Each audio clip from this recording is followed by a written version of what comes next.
بسم اللہ الرحمن الرحیم۔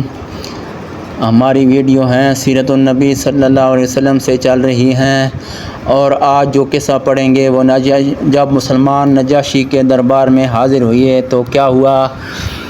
اس کے بعد رسول اللہ صلی اللہ علیہ وسلم اور تمام مسلمانوں نے کعبہ کا طواف شروع کیا۔ حضرت عمر رضی اللہ تعالیٰ عنہ آگے آگے رہے۔ مسلمانوں نے کعبہ کی طواف نماز ادا کی، سب نے بلند آواز سے قرآن کی تلاوت پیش کی، جبکہ اس سے پہلے مسلمان ایسا نہیں کرتے تھے۔ اب تمام مسلمان قریش نے مل کر نبی کریم صلی اللہ علیہ وسلم کو قتل کرنے کا فیصلہ کیا۔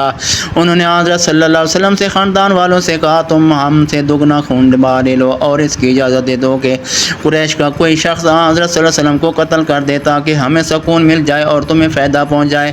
حضرت صلی اللہ علیہ وسلم کے خاندان والوں نے اس تجویز کو ماننے سے انکار کر دیا۔ اس پر قریش نے غصے میں آ کر یہ طے کیا کہ تمام بنو ہاشم اور بنو عبد المطلب کا معاشرتی بائیکاٹ کیا جائے، اور ساتھ ہی انہوں نے طے پایا کہ بنو ہاشم کو بازاروں میں نہ آنے دیا جائے تاکہ وہ کوئی چیز نہ خرید سکیں، ان سے شادی بیاہ نہ کیا جائے اور نہ ان کے لیے کوئی صلح قبول کی جائے، ان کے معاملات میں کوئی نرم دلی نہ اختیار کی جائے، یعنی ان پر کچھ بھی گزرے ان کے لیے دل میں نرم رحم کا جذبہ پیدا نہ ہونے دیا جائے، اور یہ بائیکاٹ اس وقت تک جاری رہنا چاہیے جب تک کہ بنی ہاشم کے لوگ حضرت صلی اللہ علیہ وسلم کے قتل کرنے کے لیے قریش کے حوالے نہ کر دیں۔ قریش نے اس معاہدے کو باقاعدہ تحریری لکھی، اس پر پوری طرح عمل کرانے اور اس کا احترام کرانے کے لیے اس کو کعبہ میں لٹکا دیا گیا۔ اس معاہدے کے بعد ابو لہب کو چھوڑ کر تمام بنی ہاشم اور بنی عبد المطلب شعب ابی طالب میں چلے گئے۔ یہ مکہ سے باہر ایک گھاٹی تھی۔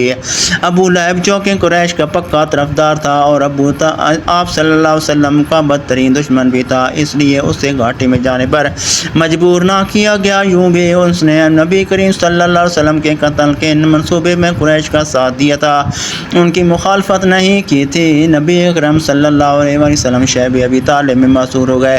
اس وقت آپ کی عمر مبارک 46 سال تھی۔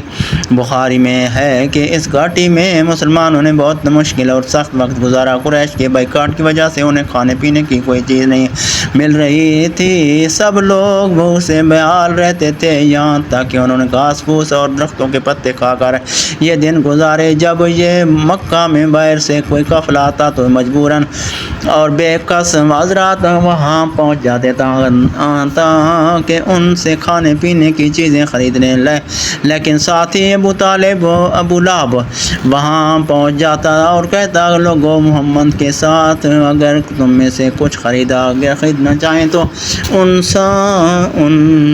سے اس چیز کے بادام اس قدر بڑھا دو کہ یہ تم سے کچھ خرید نہ سکیں۔ تم لوگ میری حیثیت اور ذمہ داری کو اچھی طرح جانتے ہو۔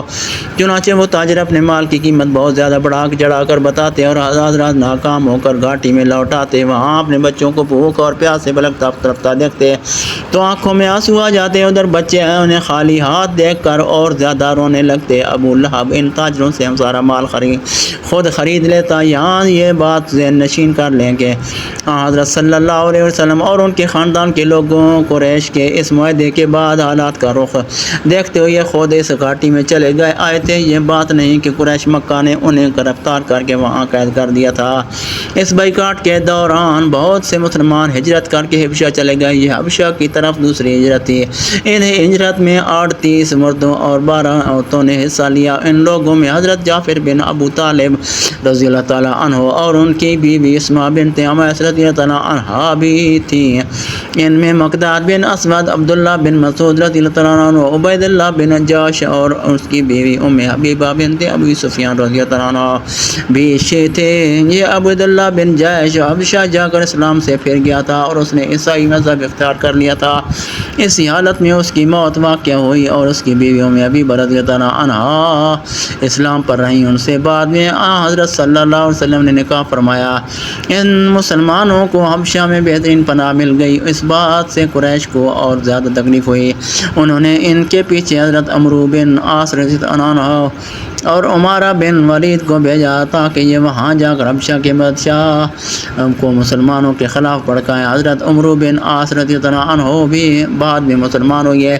یہ دونوں حبشہ کے بعد نجاشی کے لیے بہت سے تحفے لے کر گئے۔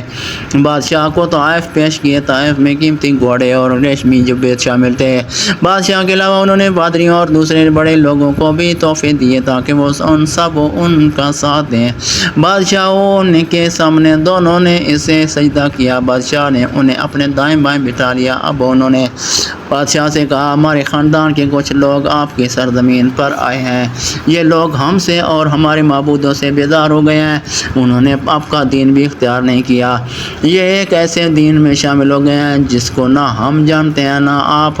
ہاں، اب ہمیں قریش کے بڑے سرداروں نے آپ کے پاس بھیجا اور تاکہ آپ ان کے لوگوں کو ہمارے حوالے کر دیں۔ یہ سن کر نجاشی نے کہا، وہ لوگ کہاں ہیں؟ انہوں نے کہا، آپ ہی کے ہاں ہیں۔ نجاشی نے انہیں بلانے کے لیے فوراً آدمی بھیج دیے۔ ایسے میں ان پادریوں اور دوسرے سرداروں نے کہا، آپ ان لوگوں کو ان دونوں کے حوالے کر دیں۔ ان لوگوں کے لیے ان کے بارے میں یہ زیادہ جانتے ہیں۔ نجاشی نے ایسا کرنے سے انکار کر دیا۔ اس نے کہا، پہلے میں ان سے بات کروں گا کہ وہ کس دین پر ہیں۔ اب مسلمان دربار میں حاضر ہوئے۔ حضرت جعفر رضی اللہ عنہ نے اپنے ساتھیوں سے کہا، نجاشی سے میں بات کروں گا۔ ادھر نجاشی نے تمام عیسائی عالموں کو دربار میں طلب کر لیا تھا تاکہ مسلمانوں کی بات سن سکیں۔ وہ اپنی کتابیں بھی اٹھا لائے تھے۔ مسلمانوں نے دربار میں داخل ہوتے وقت اسلامی طریقے کے ساتھ متعاقب سلام کیا، بادشاہ کو سجدہ نہ کیا۔ اس پر نجاشی بولا، کیا بات ہے، تم نے مجھے سجدہ کیوں نہیں کیا؟ حضرت جعفر رضی اللہ عنہ فوراً بولے، ہم اللہ کے سوا کسی کو سجدہ نہیں کرتے۔ اللہ تعالیٰ نے ہمارے درمیان ایک رسول بھیجے ہیں اور ہمیں حکم دیا کہ اللہ کے سوا کسی کو سجدہ نہ کرو۔ اللہ کے رسول کے تعلیم کے مطابق ہم نے آپ کو وہی سلام کیا ہے جو جنت والوں کا سلام ہے۔ نجاشی اس بات کو جانتا تھا اس لیے کہ یہ بات انجیل میں تھی۔ انشاءاللہ اسی کی ریلیٹڈ اگلی ویڈیو ہوگی۔ انشاءاللہ پھر ملاقات ہوگی۔ اللہ حافظ۔